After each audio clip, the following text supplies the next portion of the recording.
पक्कै पनि एउटा कुरा के हो भने जनमुक्ति सेना र जनयुद्धमा भूमिका खेल्ने सबै फर्मेसनमा रहनुभएको, किनकि हिजो तपाईहरू पनि जनमुक्ति सेनाकै फर्मेसनमा हुनुहुन्थ्यो। तपाईहरू स्क्वाड, प्लाटुन, बटालियन, कम्पनी हुँदै जनमुक्ति सेनाकै फर्मेसनमा रहेर तपाईहरूले आफ्नो जिम्मेवारी पुरा गर्नुभएको थियो र असाध्यै महत्त्वपूर्ण हजारौंको ज्यान बचाउनेमा तपाईहरूको धेरै ठुलो अध्ययन तालिम नहुँदै पनि युगान्तकारी भूमिका चाहिँ तपाईहरूले खेलेकै हो। अब जनमुक्ति सेना र पार्टीले त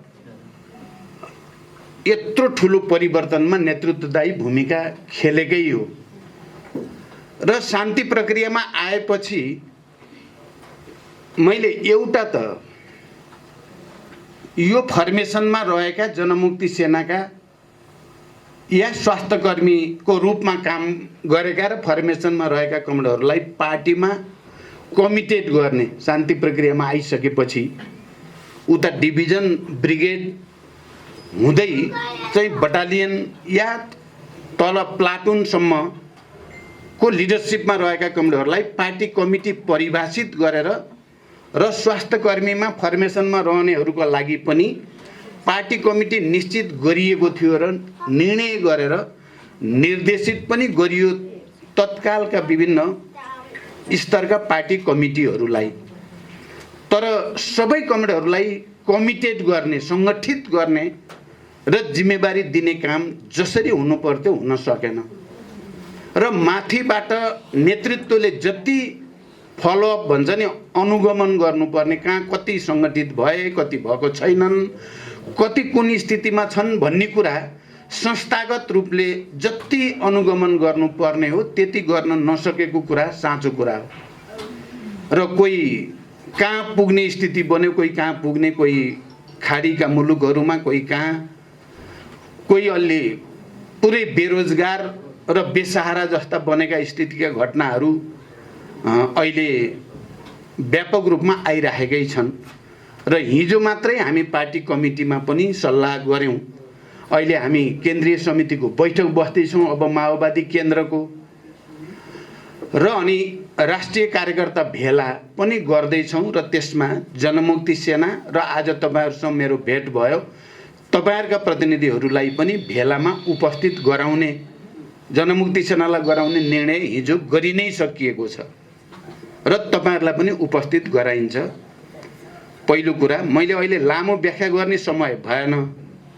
दोस्रो कुरा तपाईहरुले भन्नुभयो कम्तीमा पार्टीको तर्फबाट हामी हिजो जनयुद्धमा जनमुक्ति सेना सँगै फर्मेसनमा रहेर स्वास्थ्यकर्मीको काम गरेको र योगदान गरेको यो संघीय लोकतान्त्रिक गणतन्त्र स्थापनामा भन्ने कुराको पार्टीले मात्रै भए पनि प्रमाणपत्र दिए हुन्थ्यो नि भन्ने कुरा गर्नुभयो। यहाँ अहिले प्रगतिशील जनस्वास्थ्य कर्मी संघका पदाधिकारी पनि हुनुहुन्छ, पार्टी केन्द्रीय समितिका अरू सदस्य पनि हुनुहुन्छ, हामी सबैले सुनेका छौँ। म तपाईहरुलाई के विश्वास दिलाउँछु भने आउने केन्द्रीय समितिको बैठकबाट तपाईहरुलाई कम्तीमा पार्टीको तर्फबाट प्रमाणपत्र दिने निर्णय म गर्नेछु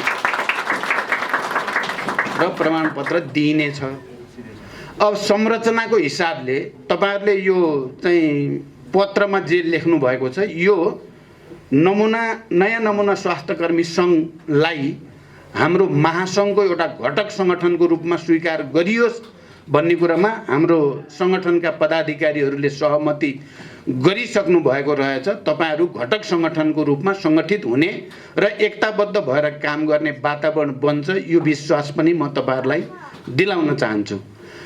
अनि अब यो संगठनमा कता कता विवाद बहस चाहिँ जसरी एकताबद्ध भएर काम गर्नुपर्ने ठाउँमा बेला बेलामा तिता मिठा भए, तर मलाई आज खुसी लागेको छ सबै साथीहरू पनि अब हामी सबैलाई समेटेर लान्छौँ, तपाईहरुले पनि हामी पनि समेटिएर एकताबद्ध र केन्द्रीकृत भएर जान चाहन्छौँ भन्ने भावना यहाँ व्यक्त भयो र त्यो संरचनागत रूपले पनि के गर्नुपर्छ भन्ने पनि तपाईहरुले गर्नुभयो। त्यसको लागि पनि म तपाईहरुलाई धन्यवाद दिन्छु र आउने दिनमा सफलताको निम्ति शुभकामना पनि भन्न चाहन्छु। अब एउटा चिज के हो भने अङ्ग्रेजीमा छ क्या, मलाई त्यो हुन त उहाँले अहिले एउटा कथा भन्नुभयो बाँदरले गजुर हल्लाएको भन्ने कथा, त्यो पनि मार्मिकै छ। अङ्ग्रेजीमा एउटा कविता मैले चाहिँ बिएससी पढ्दाखेरि मिसनमा आएको एउटा टिचरले मलाई भनेको थियो क्या, नयाँ साथी बनाऊ तर पुरानोलाई पनि कायम राखिराख, नयाँ भनेको चाँदी हो पुरानो सुन हो भन्ने गीत थियो क्या। त्यो गीत मलाई उनले सिकाएको थिए र मैले गाउँथेँ। अब नयाँ चाहिँ चाँदी हो पुरानो चाहिँ गोल्ड हो या सुन हो भनेपछि त पुरानो बढी महत्त्वपूर्ण हुन्छ नयाँ भन्दा भन्न खोजेको हो त्यो कविताले अथवा गीतले। अहिले मैले हेर्दा जनमुक्ति सेनाका चाहे ती सिधै फाइटरहरू हुन् वा स्वास्थ्य कर्मीहरू हुन्, ती खाडी मुलुकमा बडो कठिन चाहिँ परिस्थितिमा काम गर्ने साथीहरू, अस्ति एउटा भर्चुअल मिटिङ भएको थियो, 100औं साथीहरू जनमुक्ति सेनाका त्यहाँ जोडिनु भएको थियो। त्यसमा उहाँहरूले बोलेको मैले सुने, म धेरै भावुक पनि उहाँहरूले बनाउनु भयो। उहाँहरूले भन्नुभयो कि प्रचण्ड हाम्रो नेता हो, उहाँले अहिले पनि फेरि केही लड्न पर्यो मर्न पर्यो भने हामी यहाँ सबै छोडेर त्यहाँ आउन तयार छौँ। यो विचार आफैमा कति माथि कति गहन छ, त्यसले तपाईँ हामी सबैलाई धेरै नै भावुक बनाउँछ। आफू यहाँ रोजगारी नपाएर शान्ति प्रक्रियापछि दुःख पाएर खाडीको मुलुकमा गएर त्यत्रो कष्ट गरेको त्यो एकजना दुईजनाको 100औं त्यस्ता साथीहरू देख्दा अब यो त धेरै ठुलो कुरा हो भन्ने महसुस मलाई भएकै थियो। आज तपाईँहरूका कुरा सुन्दा पनि तपाईँहरू फेरि पनि लड्न पर्छ भने हामीलाई शासन चाहियो, फेरि कमान्ड चाहियो, कमान्डिङ चाहियो भनेर भन्नुभयो। यहाँ हामी हिलेका छैनौँ, हामी हिल्दैनौँ, हामी यही लिडरसिपमा हिजो पनि थियौँ, आज पनि छौँ, भोलि पनि रहन्छौँ भन्नुभयो। मैले अहिले भनेको गीत जस्तै तपाईँहरू सुन्नै हो, त्यो अनुभूति तपाईँहरूले गराउनु भएको छ। म तपाईँहरू सबैलाई धन्यवाद भन्न चाहन्छु। अब अहिले देशको परिस्थिति अलिकति जटिल छ, चुनौतीपूर्ण छ। मैले भनेकै थिएँ यहाँ, त्यो कुरा पनि उल्लेख गर्नुभयो। केपी प्रवृत्तिका विरुद्ध मैले 19 पेजको डकुमेन्ट लेख्दै गर्दा मैले साँच्चै नयाँ परिस्थितिमा फेरि अर्को जनयुद्धको थालनीको डकुमेन्ट लेखेको अनुभूति मलाई भएकै थियो, भएकै छ। र त्यसले चिनिया आन्दोलनमा बम्बार द हेडक्वार्टर भन्ने हामी सबैले हिजो पढ्थ्यौँ नि, बुर्जुवा हेडक्वार्टरमा बम वर्षाउ, प्रतिक्रान्तिकारी प्रतिगमनकारी षड्यन्त्रकारी लिडरसिपमाथि बम वर्षाउ भने हो। मैले केपी प्रवृत्तिका विरुद्ध जानी बुझी योसँग अब सम्झौता गर्नु भनेको हाम्रो सम्पूर्ण चिज ध्वस्त हुने खतरा देखेपछि म अब फेरि जेल जान परे पनि तयार, मर्न परे पनि तयार, तर यो प्रवृत्तिमाथि प्रहार गर्नै पर्छ भनेर गरेको हो। तपाईँहरूले सायद त्यो पढ्नु भएको छ होला। त्यो अहिले युद्ध भएर हिंसामा जाने कुरा त त्यहाँ मैले गरेको पनि होइन, अहिले नै त्यो परिस्थिति पनि होइन। तर जसरी युद्ध भनेको हिंसा सहितको राजनीति हो, हामीले गरेको त राजनीति थियो नि त्यो युद्धमा पनि। सामन्तवादका विरुद्ध, निरङ्कुश तन्त्रका विरुद्धको राजनीति गरेको युद्ध मार्फत, अहिले फेरि शान्ति मार्फत हामीले युद्ध गरेको हो। प्रतिक्रियावादी विचारका विरुद्ध, प्रवृत्तिका विरुद्ध, दक्षिण पन्थका विरुद्ध फेरि एउटा नयाँ युद्ध गरेकै हो। त्यो युद्ध अहिले चलिरहेको छ कमरेडहरू, त्यो युद्ध अहिले चलिरहेकै छ। हामीले संसद विघटनका विरुद्धको यो संविधान खारेज गर्ने, सङ्घीय लोकतान्त्रिक गणतन्त्र नै खारेज गर्ने षड्यन्त्रका विरुद्ध देशव्यापी अभियान चलायौँ र त्यो ब्याटल त हामीले जित्यौँ, तर हामीले वार चाहिँ जितेका छैनौँ। अझै पनि ठुल्ठुला षड्यन्त्र भइराखेका छन्। तपाईँ हामीले तपस्या र बलिदान गरेर ल्याएको राजनीतिक परिवर्तनमाथि हमला भइ नै राखेको छ। त्यसकारण हामी सबै सजग भएर फेरि एकचोटि आफ्नै खुट्टामा उभिने हामीले अलिकति योसँग मिले होला कि त्योसँग मिले होला कि यो गरे होला कि त्यो गरे होला कि भनेर धेरै गरियो। तर आफ्नै साथीहरू छुट्दा, आफ्नै धरातल चाहिँ कमजोर हुँदा चाहिँ हामी अलि कमजोर भएको जस्तो देखिएको पक्कै पनि हो। अहिले फेरि हामी आफ्नो धरतीसँग जोडिने, आफ्नै खुट्टामा उभिने, आफ्नै पुराना साथीहरूलाई एकताबद्ध गर्ने, अब सबै क्रान्तिकारीहरूमाथि नै भर पर्ने, क्रान्तिकारी विचार र क्रान्तिकारी साथीहरूमाथि नै भर परेर मात्रै यो लडाइँ जित्छौँ भन्ने विश्वासले नै मैले नयाँ जनयुद्ध सुरु गरेको पनि हो। आज तपाईँ देशभरिबाट आउनुभएका छोटै सूचनामा फेरि पनि एउटा आस्था, एउटा निष्ठा, एउटा भरोसा सहित तपाईँहरू यहाँ आउनुभयो र आफ्ना कुरा जसरी राख्नुभयो, यो ठुलो चिज भएको मैले ठानेको छु। र हामी जस्तो बैठक अब गर्दैछौँ, भेला गर्दैछौँ र देशव्यापी फेरि जनतासँग जोडिने, फेरि देशव्यापी अभियान चलाउनेतिर मैले सोचिराखेको छु। म काठमाडौँभन्दा अभियानमा बढी बस्ने विचार छ। फेरि 2-4 वर्ष जनताको बिचमा गएर, किनभने प्रतिक्रियावादी देशभित्र र बाहिरकाले निकै ठुलो षड्यन्त्र हाम्रो राष्ट्रका विरुद्ध, हाम्रो आन्दोलनका विरुद्ध, हाम्रा उपलब्धि परिवर्तन र उपलब्धिमाथि धावा बोल्ने कोसिस गरेका छन्। त्यसलाई परास्त गर्नु छ। मलाई विश्वास छ हामीले परास्त गरिन्छ। हामीले आफ्नै धरतीमा टेकेर मात्रै परास्त गर्न सकिन्छ। हामी आफ्नै शक्तिमा भर परेर मात्रै परास्त गर्न सकिन्छ।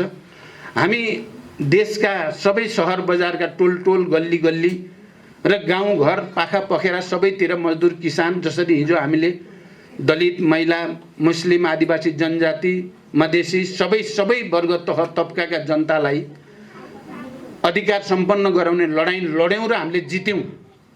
हामी फेरि एकचोटि अभियान चलायौँ भने अहिले युद्ध गर्नुपर्ने स्थिति छैन।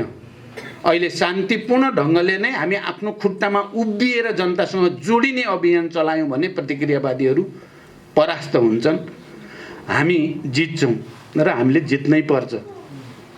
यस बिचमा हाम्रो ध्यान अलिक कम तपाईँहरूप्रति गएको साँचो हो। फेरि म ढाँट्न पनि सक्दिनँ, जान्न पनि जान्दिनँ। अलिक कम ध्यान, मैले भने नि नयाँ मान्छे खोज्छौँ भन्दा पुराना साथीहरू जसले हामीलाई यो ठाउँसम्म ल्याउन मुख्य योगदान गरेका हुन्, ती साथीहरू अलिकति छुटेको चाहिँ पक्कै पनि हो। अब चाहिँ त्यसलाई फेरि एकचोटि उल्ट्याएर सच्याउने प्रतिबद्धता मैले आफैले गरेको छु। अहिले तपाईँहरूको अगाडि उभिएर मात्रै भनेको होइन, मैले पार्टी कमिटीमा जिम्मेवार ठाउँमा यो कुरा भनिराखेको छु। एकचोटि फेरि कोर्स करेक्सन गरेर प्रतिक्रियावाद र अवसरवादका विरुद्ध लड्न अगाडि बढ्नुपर्छ भन्ने सङ्कल्प मैले लिएको छु। यद्यपि जनयुद्ध सुरु गर्ने बेलामा म 42-43 वर्षको थिएँ, अब अहिले 66-67 वर्षको भएँ। उमेरले कति दिन्छ भनेर पनि कतिपयले भन्छन्, ल अब उमेर भएका त छोड्दिन पर्छ भन्छन्। म छोड्नेवाला छैन। माओ सेतुङले 72 वर्षमा सांस्कृतिक क्रान्ति गरेका थिए। म एकचोटि फेरि क्रान्तिमा अगाडि जानेमा छु। तपाईँहरू यो कुरामा चाहिँ विश्वस्त रहनु होला। म छोड्नेवाला चाहिँ छैन, म लड्नेवाला नै छु। मैले लडेँ, अहिले पनि एउटा ब्याटल त लडेँ मैले अहिले, र त्यो ब्याटल हामीले जित्यौँ पनि, र अरू 2-4वटा ब्याटल जित्न बाँकी छ र हामीले जित्नै पर्छ।